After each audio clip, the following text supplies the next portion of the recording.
Darlington Hall, July 1956.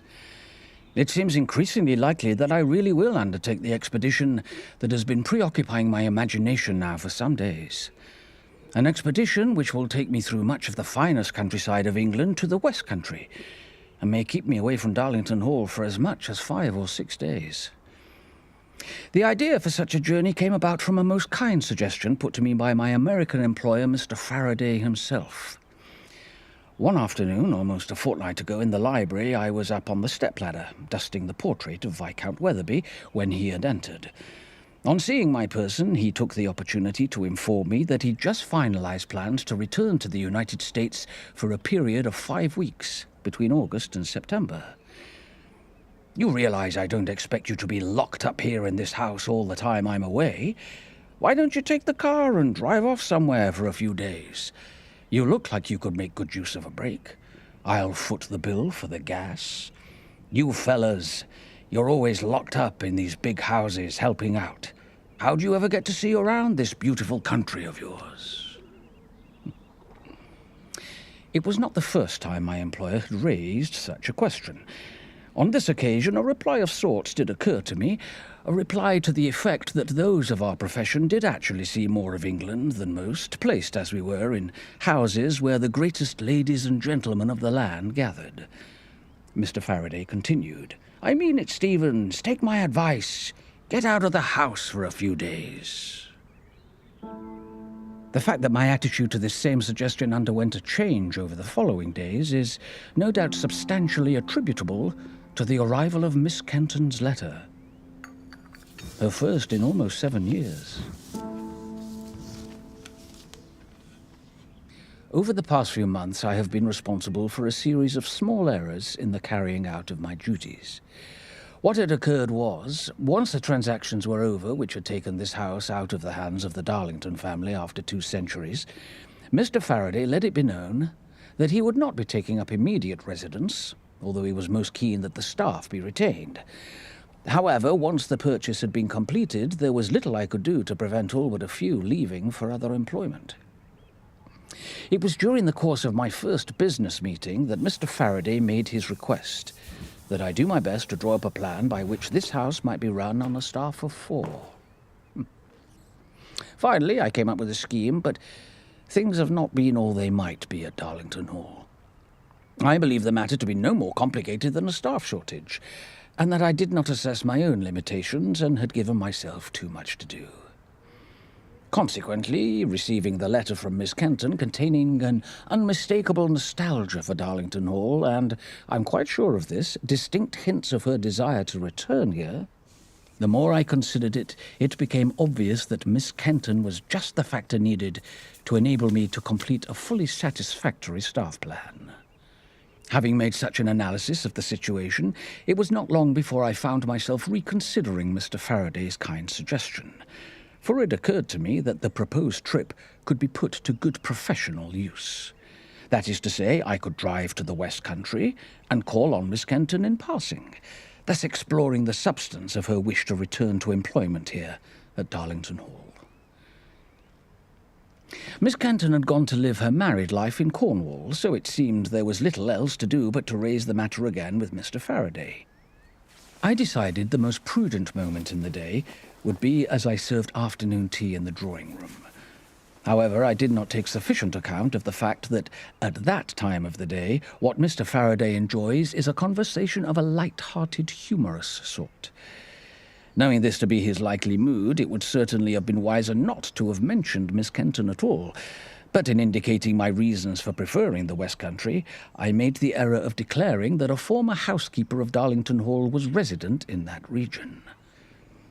Mr. Faraday grinned broadly at me and said, with some deliberation, My, Stevens, a lady friend, and at your age?"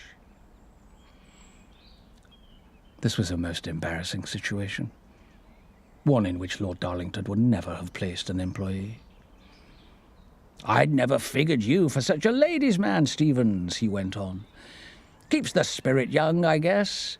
But then I really don't know it's right for me to be helping you with such dubious assignations." Embarrassing as these moments were for me, I would not wish to imply that I in any way blame Mr. Faraday, who is in no sense an unkind person. The expedition began this morning, almost an hour later than I had planned. I suppose I was very conscious of the fact that once I departed, Darlington Hall would stand empty for probably the first time this century. For the first 20 minutes or so of motoring, I cannot say I was seized by any excitement or anticipation at all. But then eventually the surroundings grew unrecognizable, and I knew I had gone beyond all previous boundaries. I've heard people describe the moment when setting sail in a ship that one finally loses sight of the land. I imagine the experience of unease mixed with exhilaration is very similar to what I felt as the surroundings grew strange around me. This occurred just after I took a turning and found myself on a road curving round the edge of a hill. The feeling swept over me that I had truly left Darlington Hall behind, and I must confess I did feel a slight sense of alarm. Even when I reassured myself I was on the right road, I decided to step out and stretch my legs a little. In these tranquil moments, I find myself going over in my mind again passages from Miss Kenton's letter. Oh, incidentally, Miss Kenton is, properly speaking, Mrs. Ben, and has been for 20 years. Of course, her letter has given me extra cause to continue thinking of her as Miss Kenton, since it would seem that her marriage is finally come to an end. The letter does not make specific the details of the matter, but Miss Kenton states that she has taken the step of moving out of Mr. Ben's house in Helston. She is presently lodging with an acquaintance in a nearby village where, no doubt, she is pondering with regret decisions made in the far-off past that have now left her deep in middle age so alone and desolate. And it is easy to see how, in such a frame of mind, the thought of returning to Darlington Hall would be a great comfort to her. Her letter does at times reveal a certain despair over her present situation, a fact that is rather concerning. She begins one sentence, "The rest of my life stretches out as an emptiness before me." For the most part, though, as I have said, the tone is one of nostalgia. Then she goes on to add, "If this is a painful memory, forgive me. But I will never forget that time we both watched your father walking back and forth in front of the summer house, looking down at the ground as though he hoped to find some precious jewel he had dropped there." Miss Kenton and my father had arrived at the house at more or less the same time in the spring of 1922, as a consequence of my losing at one stroke the previous housekeeper and under-butler to marry one another and leave the profession. Miss Kenton had arrived to take up the post of housekeeper. As it happened, my father had around this time come to the end of his distinguished service at Loughborough House with the death of his employer, and had been at something of a loss for work and accommodation. Although he was still a professional of the highest class, he was now in his 70s and much ravaged by arthritis and other ailments. In view of this, it seemed a reasonable solution to ask my father to bring his great experience and distinction to Darlington Hall. As I remember, it was one morning a little while after my father and Miss Kenton had joined the staff. I'd been in my pantry going through my paperwork when I heard a knock on my door. I was a little taken aback when Miss Kenton opened the door and entered before I had bidden her to do so. She came in holding a large vase of flowers and said with a smile, "Mr. Stevens, I thought these would brighten your parlour a little." "Miss Kenton, I appreciate your kindness, but this is not a room of entertainment. I'm happy to have distractions kept to a minimum." "Surely, Mr. Stevens, there's no need to keep your room so stark and bereft of colour." "It is certainly perfectly well thus far, Miss Kenton, though I appreciate your thoughts. Oh, in fact, since you're here, there was a certain matter I wished to raise with you. I happened to be walking past the kitchen yesterday when I heard you calling to someone named William. May I ask who it was you were addressing?" "Why, Mr. Stevens, I should think I was addressing your father. There are no other Williams in the house, I take it?" May I ask you in future, Miss Kenton, to address my father as Mr. Stevens? I'm most grateful, Miss Kenton. To my surprise, Miss Kenton did not take her leave.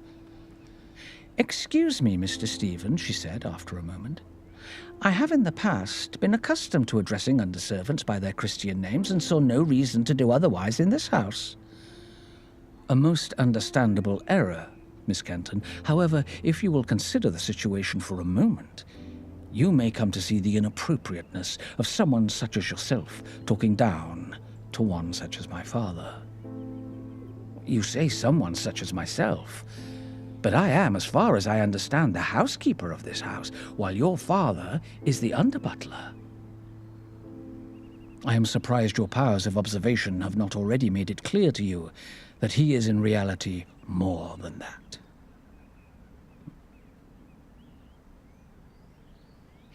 Not more than a week later, I was coming down the back corridor from the kitchen when Miss Kenton came out of her parlour and uttered a statement she'd clearly been rehearsing. This was something to the effect that although she felt most uncomfortable drawing my attention to errors made by my staff, she and I had to work as a team. She then went on to point out that several pieces of silver had been laid out for the dining room, which bore clear remains of polish. It had been unnecessary, of course, for her to mention that the silver was one of my father's main responsibilities, and one he took great pride in. I recall things reaching something of a climax one afternoon when I was in the billiard room, attending to Lord Darlington's sporting trophies. Miss Kenton had entered and said from the door, "Mr. Stevens, I've just noticed something outside which puzzles me. Was it his lordship's wish that the Chinaman on the upstairs landing should be exchanged with the one outside this door?" "Oh, I fear, Miss Kenton, that you are a little confused." "I do not believe I'm confused at all, Mr. Stevens. The Chinamen, I would suppose, were polished by someone, then replaced incorrectly. Perhaps you will care to step outside this door and observe for yourself." "Mr. Stevens, that is the incorrect Chinaman. Would you not agree?" "Miss Kenton, I must say that I am at some loss as to why you should be so concerned with these most trivial of errors." "These errors may be trivial in themselves, Mr. Stevens, but you must yourself realize that your father is entrusted with far more than a man of his age can cope with. It will not be long before your father commits an error of major proportions." Now that I think further about it, I'm not sure Miss Kenton spoke quite so boldly that day. In fact, I have a feeling it may have been Lord Darlington himself who made that particular remark, some 2 months after that exchange. "Stevens, the first of the delegates will be arriving here in less than a fortnight. What happens within this house after that may have considerable repercussions. There's no question of your father leaving us, Stevens. You're simply being asked to reconsider his duties." It was then, I believe, that his lordship said, "These errors may be trivial in themselves, Stevens, but you must yourself realize their larger significance.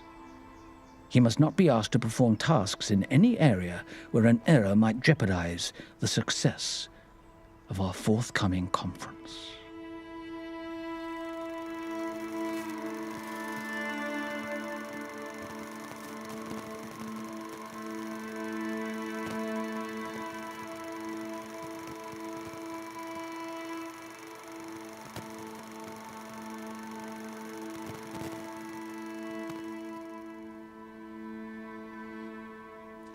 Lord Darlington had actually witnessed my father fall a week earlier. His lordship had been entertaining 2 guests in the summer house and had watched my father's approach across the lawn bearing a tray of refreshments. The lawn climbs a slope in front of the summer house, and 4 flagstones embedded into the grass served as steps. It was there that my father fell, scattering the load on his tray across the grass. When I arrived on the scene, my father was unconscious, and his face looked an oddly grey colour. By the time Dr. Meredith arrived, he'd revived considerably, and the doctor soon left, making vague statements to the effect that my father had perhaps been overworking. The whole episode was clearly a great embarrassment to my father. The question of how one could broach the topic of reducing his responsibilities was not then an easy one. In the end, I judged the best option to be to talk in the privacy of his room.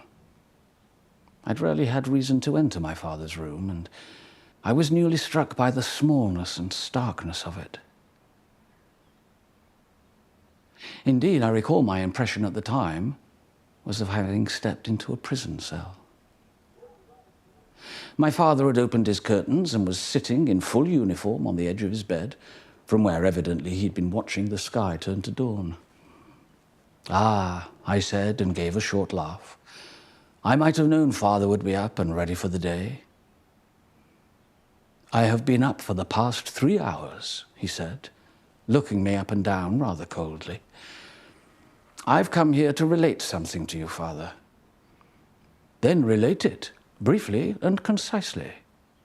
"The fact is, father has become increasingly infirm, so much so that even the duties of an under-butler are now beyond his capabilities." My father's face in the half-light betrayed no emotion whatsoever. "Principally," I continued, "it has been felt that father should no longer be asked to wait at table, whether or not guests are present." "I have waited at table every day for the last 54 years, my father remarked, his voice perfectly unhurried. "Furthermore, it has been decided that father should not carry laden trays of any sort for even the shortest distances. I have listed here the revised round of duties he will from now on be expected to perform." I felt disinclined to hand him the piece of paper I was holding, so I put it down on the end of his bed. My father glanced at it, then returned his gaze to me. Now, it strikes me I may have given the impression that I treated him rather bluntly over his declining abilities. The fact is, there was little choice but to approach the matter as I did. The important international conference to take place at Darlington Hall was by then looming ahead of us, leaving little room for indulgence. The conference of 1923 was the culmination of long planning on the part of Lord Darlington. As I recall, he'd not been initially so preoccupied with the peace treaty when it was drawn up at the end of the Great War. I think it is fair to say that his interest was prompted by his friendship with Herr Karl-Heinz Bremen. He and Lord Darlington had struck up a close friendship, which did not surprise me, since Herr Bremen was a gentleman of great decency. It must have been towards the end of 1920 that Lord Darlington made the first of a number of trips to Berlin himself, and I can remember the profound effect it had on him. I recall once, in reply to my inquiring how he had enjoyed his trip, he remarked, "Deeply disturbing, Stevens. It does us great discredit to treat a defeated foe like this, a complete break with the traditions of this country. I fought that war to preserve justice in this world. As far as I understood, I wasn't taking part in a vendetta against the German race." Powerful and famous gentlemen became regular visitors to the house. I was instructed to make sure the staff did not learn their identities, or in some cases, even glimpse them. Steadily, his lordship, together with Sir David Cardinal, who became his closest ally, gathered together a broad alliance of influential figures to an unofficial international conference that would discuss the means by which the harshest terms of the Versailles Treaty could be revised. I can remember one morning around this time bringing Lord Darlington coffee in the breakfast room, and his saying to me as he folded the Times with some disgust, "Frenchmen? Really? To think we have to be seen by the world to be arm in arm with them. One wishes for a good bath at the mere reminder." The French were the most intransigent as regards releasing Germany from the cruelties of the Versailles Treaty, which made it all the more imperative to bring to the gathering at Darlington Hall at least one French gentleman with unambiguous influence over his country's foreign policy. Eventually, they secured the agreement of a certain Monsieur Dupont to attend the gathering on a very strict off-the-record basis. You will understand, then, something of the climate prevailing around Darlington Hall. By the time of my father's fall, there was little room for any beating about the bush. My father did, in any case, rapidly discover a way to circumvent the stricture that he should carry no laden trays. The three gentlemen referred to by his lordship as his home team, two Foreign Office ministers and Sir David Cardinal, who'd brought his son Reginald, his lordship's godson, with him to act as secretary, had come early to prepare the ground. Then, some 2 days earlier than expected, Mr. Lewis, the American senator, arrived, which was clearly something of an inconvenience to his lordship. My recollection of Mr. Lewis is that of a gentleman of generous dimensions, with a genial smile that rarely left his face. As dinner progressed, the conversation turned to the conference ahead. At one point, Mr. Lewis said, "I agree with you, gentlemen. Our Monsieur Dupont can be very unpredictable, but one thing you can bet on for sure." He waved his cigar for emphasis. "Dupont hates Germans. He hated them before the war, and he hates them now. You can hardly blame him, can you? The way the French see it, the Germans destroyed civilization in Europe, and no punishment is too bad for them." There was a moment of slight awkwardness before Lord Darlington responded. "Most of us in England find the present French attitude despicable. It is unbecoming to go on hating an enemy like this once a conflict is over." This uttering seemed to give Mr. Lewis some satisfaction, and he smiled with contentment at his fellow diners. The conference began on a rainy morning during the last week of March 1923. Lord Darlington formally welcomed the guests before going on to outline the strong moral case for a relaxing of various aspects of the Versailles Treaty. At one stage, when I happened to depart the room, the first footman had come hurrying down the staircase in some distress to inform me that my father had been taken ill upstairs.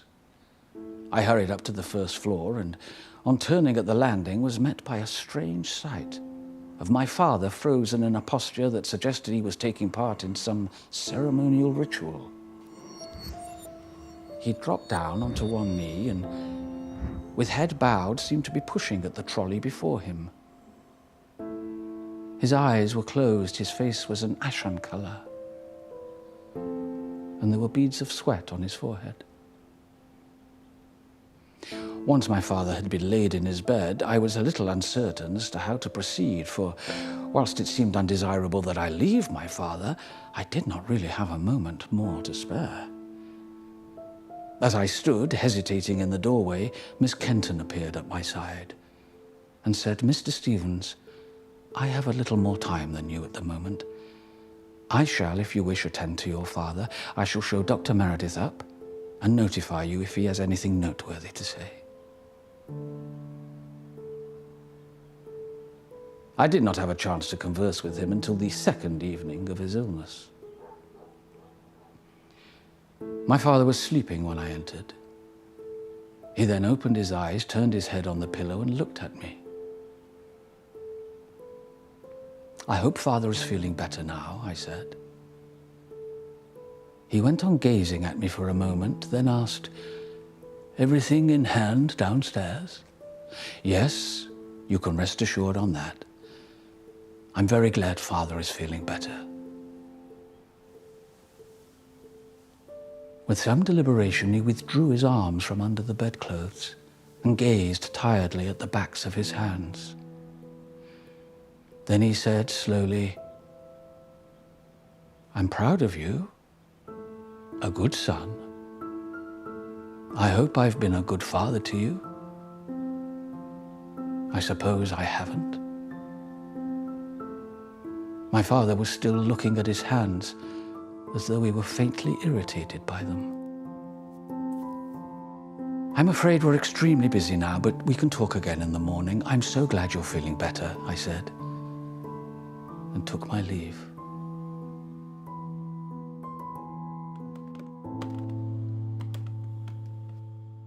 At the close of that second and final dinner of the conference, his lordship rose to address his guests. Now, Lord Darlington was never a natural public speaker, and by the time he finally came round to bidding his guests rise and drink to peace and justice in Europe, sounds of restlessness had grown around the room. The company had seated themselves again when there came an authoritative rapping of knuckles upon wood, and Mr. Dupont had risen to his feet. At once a hush fell over the room. Many things of interest have been said over the past days. Let me say now that I have been impressed by certain of the arguments." There was a ripple of applause. And then finally Mr. Lewis rose to his feet. He was smiling pleasantly in his customary manner. "I too have something to say. Now you gentlemen forgive me, but you are just a bunch of naive dreamers. Now let's take our good host here. He is a classic English gentleman, decent, honest, well-meaning. But his lordship is an amateur. You need professionals to run your affairs, and if you don't realize that soon, you are headed for disaster. A toast, gentlemen, to professionalism." Almost immediately, Lord Darlington stood up. "I have no wish to enter into a quarrel on this, but what you describe as amateurism, sir, is what I think most of us here still prefer to call honor." It was just around this stage that I became aware of the first footman beside me, who whispered, "Miss Kenton would like a word with you, sir." Miss Kenton looked rather upset. "Mr. Stevens, I'm very sorry. Your father passed away about 4 minutes ago."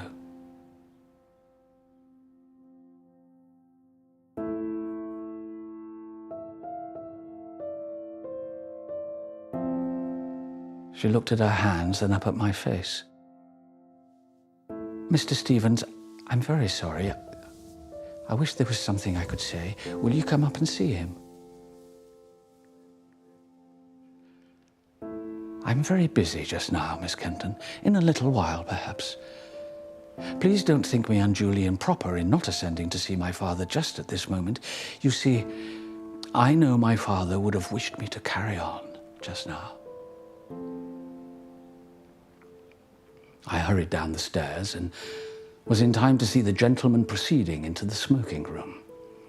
Whatever had taken place in the banqueting hall after my departure, there was now a genuine celebratory atmosphere amongst the guests. I felt something touch my elbow, turned to find Lord Darlington. "Stevens, are you all right? You look as though you're crying." I laughed, and taking out a handkerchief, quickly wiped my face. "I am very sorry, sir.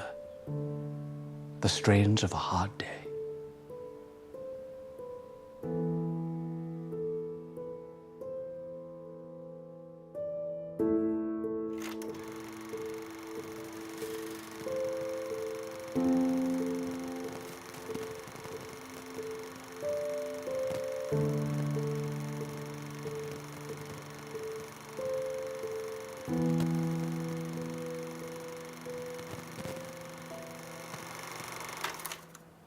Having enjoyed a good morning's motoring in splendid weather, I'd just crossed the border into Dorset. It was then when I became aware of a heated smell emanating from the car engine. The thought that I'd done some damage to my employer's Ford was, of course, most alarming. I continued for another half-mile or so, the disturbing smell now growing stronger by the moment, until at last I came out onto a stretch of open road. Ahead, there loomed a tall Victorian house. I steered the Ford a little way up the driveway, got out, and made my way to the back door. This was opened by a man who, upon my asking for the chauffeur of the house, replied cheerfully that I had hit the jackpot first time. Without hesitation, the man came out to the Ford and informed me, "Water, Gov. You need some water in your radiator." Once he'd finished with the radiator and closed the bonnet, he regarded me carefully and said, "Now I got it. You're one of them top-notch butlers." He then asked me where I was employed, and when I told him, he leant his head to one side with a quizzical look. "You don't mean Darlington Hall, Lord Darlington's place?" It was Lord Darlington's residence until his death 3 years ago, I informed him. The house is now the residence of Mr. John Faraday, an American gentleman. "Oh, you really must be top-notch working in a place like that." Then his voice changed noticeably as he inquired, "You mean you actually worked for that Lord Darlington?" "Oh, no. I am employed by Mr. John Faraday, who bought the house from the Darlington family." "Oh, so you wouldn't have known that Lord Darlington?" "Oh, just that I wondered what he was like, what sort of bloke he was." I told the man that I would have to be on my way, and thanked him emphatically for his assistance. I had given an answer which could mean little other than I had not.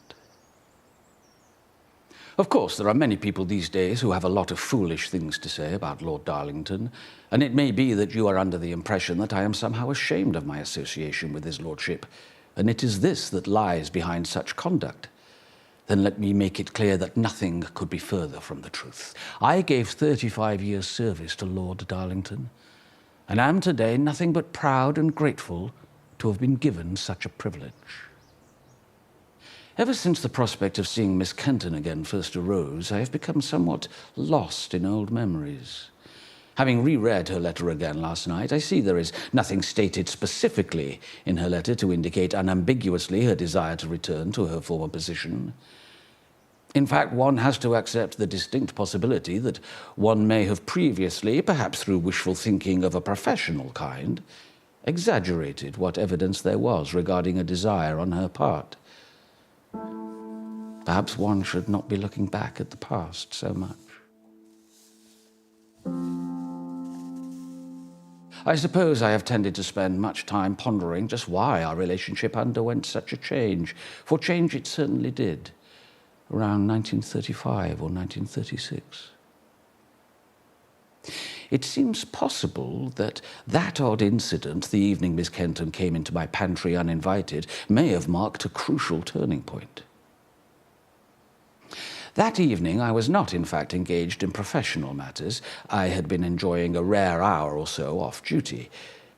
I certainly do recall her saying, "Really, Mr. Stevens, this room resembles a prison cell." I did not look up from my reading, and a few moments passed during which I waited for Miss Kenton to excuse herself and leave. But then I heard her say, "Now, I wonder what it could be you're reading there, Mr. Stevens." I looked up to see Miss Kenton advancing towards me. I shut the book and, clutching it to my person, rose to my feet. "Really, Miss Kenton, I must ask you to respect my privacy." "But why are you so shy about your book, Mr. Stevens? I rather suspect it may be something rather racy." "Please show me the volume you're holding," said Miss Kenton, continuing her advance, "and I will leave you to the pleasures of your reading." Then she was standing before me, and suddenly the atmosphere underwent a peculiar change. All I can say is that everything around us suddenly became very still. It was my impression that Miss Kenton's manner also underwent a sudden change. There was a strange seriousness in her expression, and it struck me she seemed almost frightened. She reached forward and began gently to release the volume from my grasp, practically one finger at a time. The process seemed to take a very long time, until finally I heard her say, "Good gracious, Mr. Stevens, it isn't anything so scandalous at all. Simply a sentimental love story." I believe it was around this point that I decided there was no need to tolerate any more. I remember showing Miss Kenton out of my pantry quite firmly, and the episode was thus brought to a close. The book was, true enough, what might be described as a sentimental romance. Why should one not enjoy stories of ladies and gentlemen who fall in love and express their feelings for each other? I do not mean to imply the stance I took over the matter of the book that evening was somehow unwarranted, but as to just how much that incident contributed to the large changes our relationship underwent, it is very difficult to say. There may have been other, more fundamental developments, such as the matter of Miss Kenton's days off, which had followed a predictable pattern, taking 2 days off every 6 weeks to visit her aunt in Southampton. But then she began suddenly to take full advantage of her contracted time off. I suppose this change did perturb me somewhat. I could not help noticing that Miss Kenton had started to get letters regularly from the same correspondent, and that these letters bore a local postmark. I did then venture to ask her one evening during one of our regular sessions over cocoa, "And will you be going off again on Thursday, Miss Kenton, on your day off?" I mean? Oh, Mr. Stevens, it's just someone I once knew when I was at Grantchester Lodge. He somehow learnt of my being here and started writing to me, suggesting we renew our acquaintance. And that, Mr. Stevens, is really the long and the short of it. It was not so long afterwards that these meetings over cocoa in her parlour came to an end. I was wishing to discuss with Miss Kenton a weekend gathering of distinguished persons from Scotland. On this particular evening, I realised Miss Kenton was contributing very little to the conversation. I finally said, "I'm sorry, Miss Kenton, but I see little point in our continuing. You simply do not appreciate the importance of this discussion." "I'm sorry, Mr. Stevens," she said, sitting up a little. "It's simply that I'm rather tired this evening." "You are increasingly tired now, Miss Kenton." To my astonishment, Miss Kenton responded to this in a sudden burst. "Mr. Stevens, I have had a very busy week. In fact, I've been wishing for my bed for the last 3 or 4 hours. If that is how you feel, Miss Kenton, there is no need for us to continue with these evening meetings. I suggest that from now on we simply make a special point of communicating important information during the course of the normal working day. And now, Miss Kenton, I apologize for keeping you up so long. Thank you very kindly for the cocoa." Naturally, I have sometimes wondered how things might have turned out had I relented on those several occasions when Miss Kenton suggested we reinstate our evening meetings. Indeed, it might even be said that this small decision of mine constituted something of a key turning point. And perhaps occurring, as it did, about the same time as these events, my encounter with Miss Kenton in the dining room the afternoon she received the news of her aunt's death might be seen as yet another turning point of sorts. News of the death had arrived some hours earlier. Indeed, I myself had handed her the letter. She became very still, but remained composed, reading the letter through at least twice. "It is from Mrs. Johnson, a companion of my aunt. She says my aunt died the day before yesterday. The funeral is to take place tomorrow. I wonder if it might be possible for me to take the day off." "I'm sure that could be arranged, Miss Kenton. Thank you, Mr. Stevens. Forgive me, but perhaps I may now have a few moments alone." I made my exit and paused out in the corridor. It was not impossible that Miss Kenton, only a few feet away from me, was actually crying.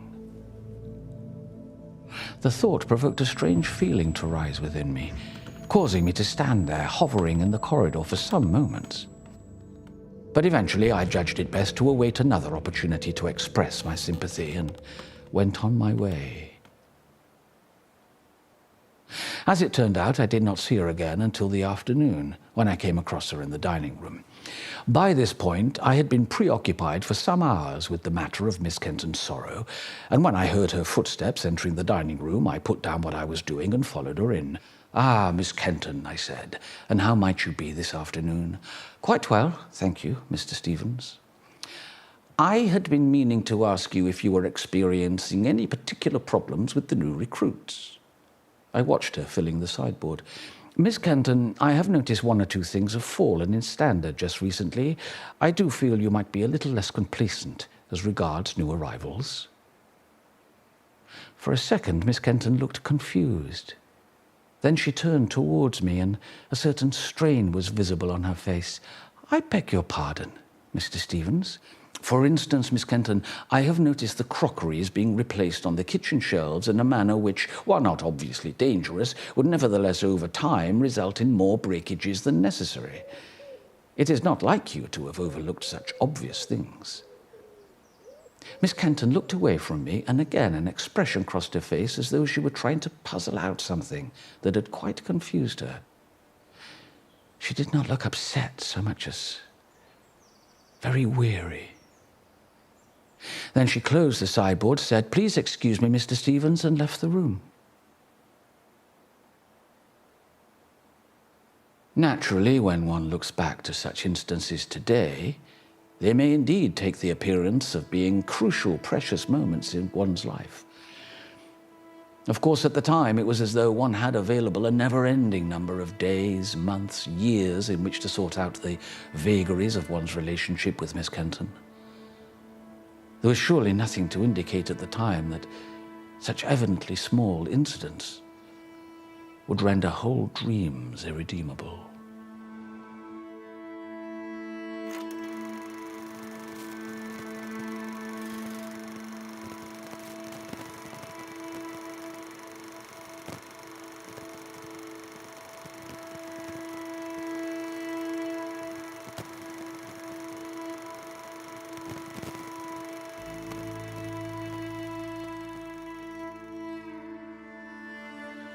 It was around 9 o'clock that I crossed the border into Cornwall.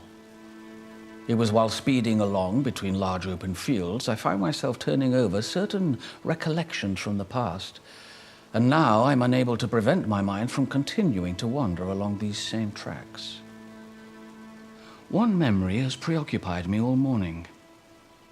It is a recollection of standing alone in the back corridor before the closed door of Miss Kenton's parlour, transfixed by indecision as to whether or not I should knock.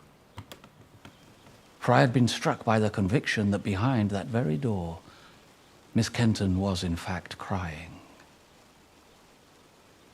This memory has remained firmly embedded in my mind, as has the memory of the peculiar sensation I felt as I stood there like that. This fragment of memory derives from events that took place on an evening when the young Mr. Cardinal turned up at Darlington Hall rather unexpectedly. Mr. Cardinal had been building something of a name for himself as a columnist, specializing in witty comments on international affairs. His lordship never forgot that the young man was his godson and always treated him as kin. At the same time, it had never been Mr. Cardinal's habit to turn up to dinner without any prior warning, and I was thus a little surprised when, on answering the door that evening, I found him standing there, his briefcase cradled in both arms. I left Mr. Cardinal in the drawing room and made my way to the study. When I told Lord Darlington of Mr. Cardinal's arrival, a look of surprised annoyance crossed his face. "Tell Mr. Cardinal I'll be down shortly," he said finally. It was not long after this, I recall, that I went down to Miss Kenton's parlour. She was sitting at her table, though there was nothing before her and her hands were empty. "Mr. Cardinal is here, Miss Kenton," I said. "He'll be requiring his usual room tonight." "Very good, Mr. Stevens. I shall see to it before I leave. You will recall, Mr. Stevens, we discussed this a fortnight ago." "Yes, of course, Miss Kenton, I beg your pardon. It had just slipped my mind for the moment." "Mr. Stevens, I have something to tell you. It concerns my acquaintance who I'm going to meet tonight. He has asked me to marry him." She glanced down at her hands. "I thought you should be informed of the situation." "I'm very grateful, Miss Kenton. I do hope you have a pleasant evening. Now, if you will excuse me." It must have been 20 minutes or so later that I encountered Miss Kenton again. I was halfway up the back staircase when I heard the sound of angry footsteps rattling the floorboards somewhere below me. Turning, I saw Miss Kenton glaring up at me from the foot of the stairs. "Mr. Stevens, do I understand that you're wishing me to remain on duty this evening?" "Not at all, Miss Kenton." "Do you imagine that by creating so much commotion in the kitchen and by stamping back and forth like this outside my parlour, you will get me to change my mind? I intend to go with or without your blessing, Mr. Stevens." "Indeed, Miss Kenton, once again, I would wish you a very pleasant evening."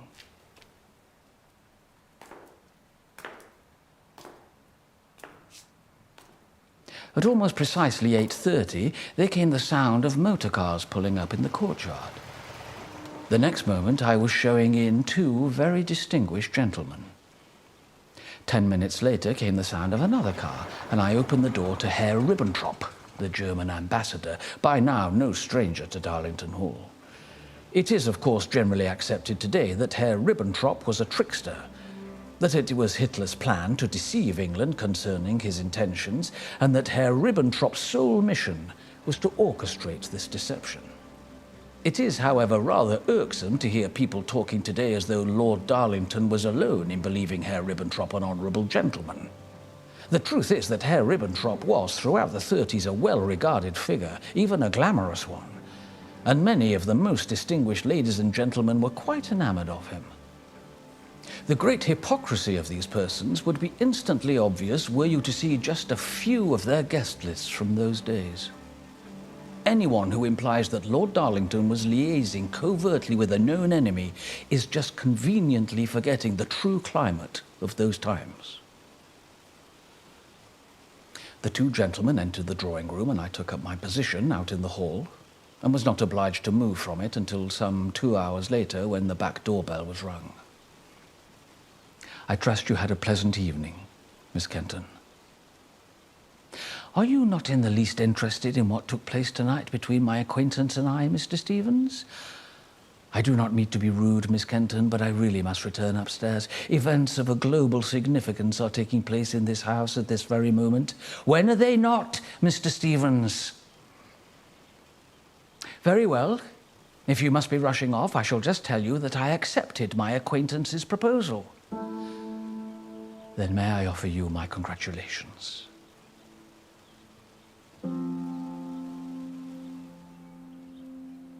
I started to walk away when I heard Miss Kenton say, "Mr. Stevens, am I to take it that after the many years of service I've given in this house, you have no more words to greet the news of my possible departure than those you've just uttered?" "Miss Kenton, you have my warmest congratulations. Now you will please excuse me." I ascended to the hall and took up my position again. However, before 5 minutes had passed, Mr. Cardinal appeared in the doorway of the library and beckoned me over.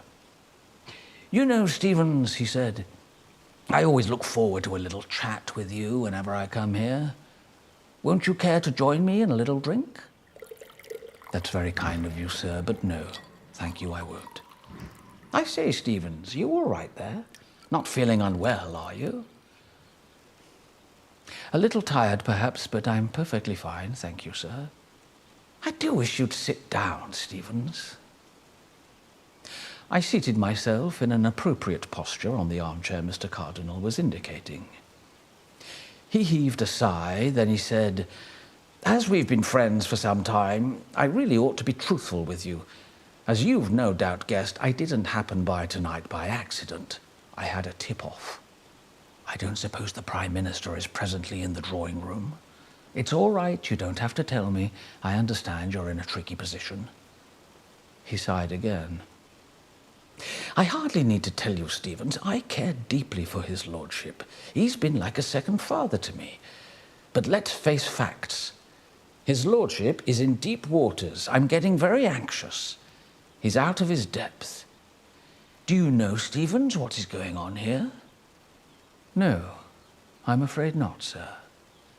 "The British Prime Minister and the German Ambassador are brought together by your employer for secret talks in the night, and you're not even curious.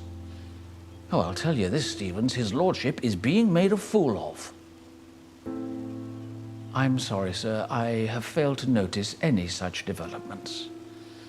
"Haven't you even had the smallest suspicion that Herr Hitler has been maneuvering his lordship just as easily as he maneuvers any of his other pawns back in Berlin? His lordship is a gentleman, and it's his instinct to offer generosity and friendship to a defeated foe." Mr. Cardinal was staring at the floor. Then he said, "I remember coming here years ago, and there was this American chap here. And he pointed at his lordship and called him an amateur. Well, I have to say, Stevens, that chap was quite right. Today's world is too foul a place for fine and noble instinct." He paused. "His lordship has been trying to persuade the Prime Minister to visit Herr Hitler, and at this very moment his lordship is discussing the idea of His Majesty himself visiting Herr Hitler, and doing what he can to remove Foreign Office objections to this appalling idea." "I'm sorry," sir, but I cannot see that his lordship is doing anything other than that which is highest and noblest to ensure that peace will continue to prevail in Europe. I have every trust in his lordship's good judgment.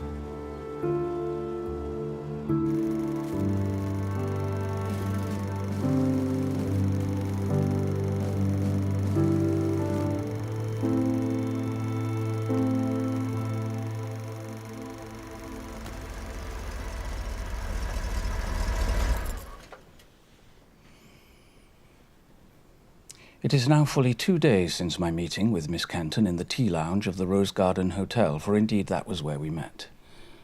Miss Kenton rose as I entered the tea lounge, smiled, and held out her hand to me. "Mr. Stevens, how nice to see you again." She had naturally aged somewhat, but to my eyes at least she seemed to have done so gracefully. Her figure remained slim, her posture as upright as ever. She had maintained, too, her old way of holding her head in a manner that verged on the defiant. By and large, the Miss Kenton I saw before me looked surprisingly similar to the person who had inhabited my memory over these years. It was extremely pleasing to see her again. As we continued to talk, I thought I gleaned something like sadness in her expression. After a little while, our conversation took a more personal turn. It was not so much the content. It was the little smiles, her small ironic inflections here and there, certain gestures, which began to recall the rhythms and habits of our conversations from all those years ago.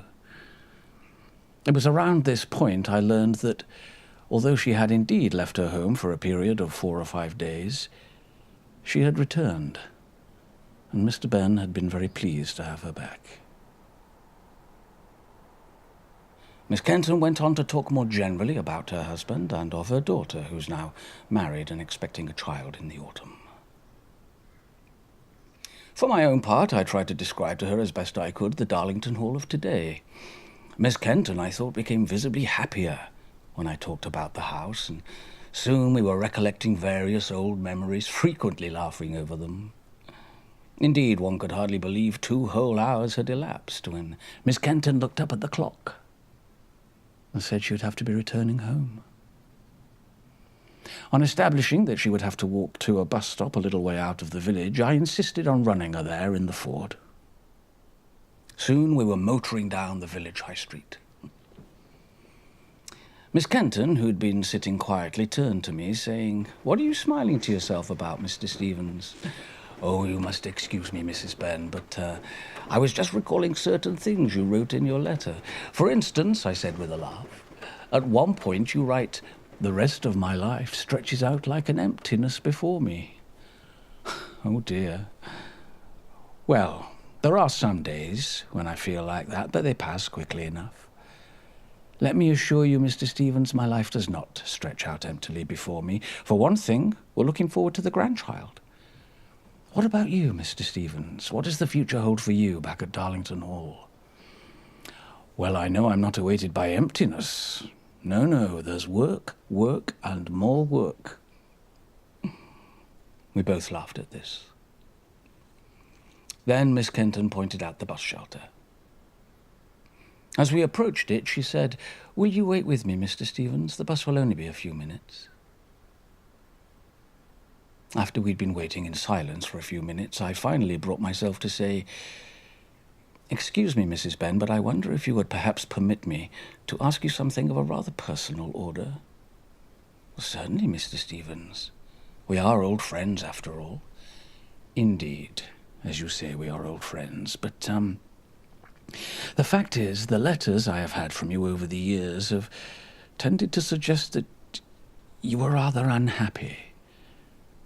I simply wondered if you were being ill-treated in some way. Forgive me, but I would feel foolish if I'd come all this way and not at least asked you." "Mr. Stevens, I'm very touched you should be so concerned. My husband does not mistreat me at all in any way. He's not in the least a cruel or ill-tempered man." "Well, I must say that does take a load from my mind. It's just that the fact remains you do not seem to have been happy over the years." Well, one is rather mystified as to the cause. I looked out into the drizzle.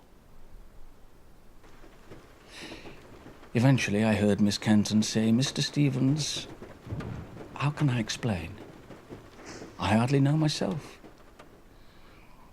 I suppose you're asking me whether or not I love my husband." "Oh, really, Mrs. Benn, I would hardly presume." "I feel I should answer you, Mr. Stevens. Yes, I do love my husband.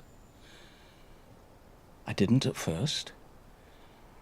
When I left Darlington Hall, I never realized I was really truly leaving. I believe I thought of it as simply another ruse, Mr. Stevens, to annoy you. It was a shock to come out here and find myself married. For a long time I was very unhappy indeed. But then year after year went by, and one day I realized I loved my husband." Miss Kenton fell silent again for a moment, but then she went on. "But that doesn't mean to say, of course, that there aren't occasions now and then when you think to yourself, what a terrible mistake I've made with my life. And you get to thinking about a different life, a better life you might have had. For instance, I get to thinking about a life I may have had with you, Mr. Stevens. And I suppose that's when I get angry over some trivial little thing and leave, but each time I do so, I realize my rightful place is with my husband. After all, there's no turning back the clock now. One can't be forever dwelling on what might have been."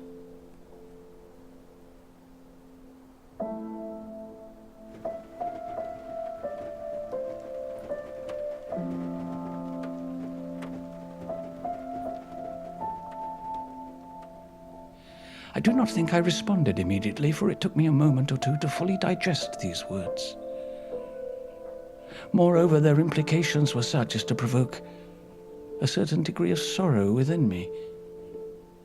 Indeed, why should I not admit it? At that moment, my heart was breaking. Before long, however, I turned to her and said with a smile, "You're very correct, Mrs. Benn. We must each of us be grateful for what we do have. You really mustn't have any more foolish ideas come between yourself and the happiness you deserve." "Of course you're right, Mr. Stevens, you're so kind." Only as the bus pulled up did I glance at Miss Kenton and perceived that her eyes had filled with tears. I smiled and said, "Now, Mrs. Benn, you must take good care of yourself. You must do all you can to make these years happy ones for yourself and your husband. We may never meet again, Mrs. Benn, so I would ask you to take good heed of what I'm saying." "I will, Mr. Stevens, thank you. It was so nice to see you again." "It was a great pleasure to see you again, Mrs. Benn."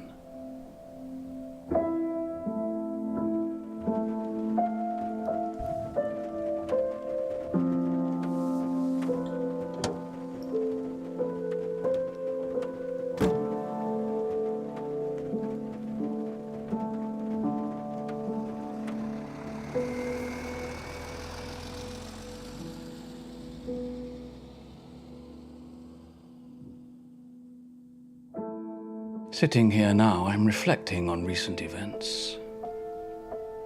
Since my new employer, Mr. Faraday, arrived, I've tried very hard to provide the service I would like him to have. I tried and tried. Whatever I do, I find I'm far from reaching the standards I once set myself. There's no use. I've given what I had to give. I gave it all to Lord Darlington. He wasn't a bad man. At least he had the privilege of being able to say at the end of his life that he made his own mistakes. As for myself, I cannot even claim that. You see, I trusted his loyalist wisdom. I can't even say I made my own mistakes.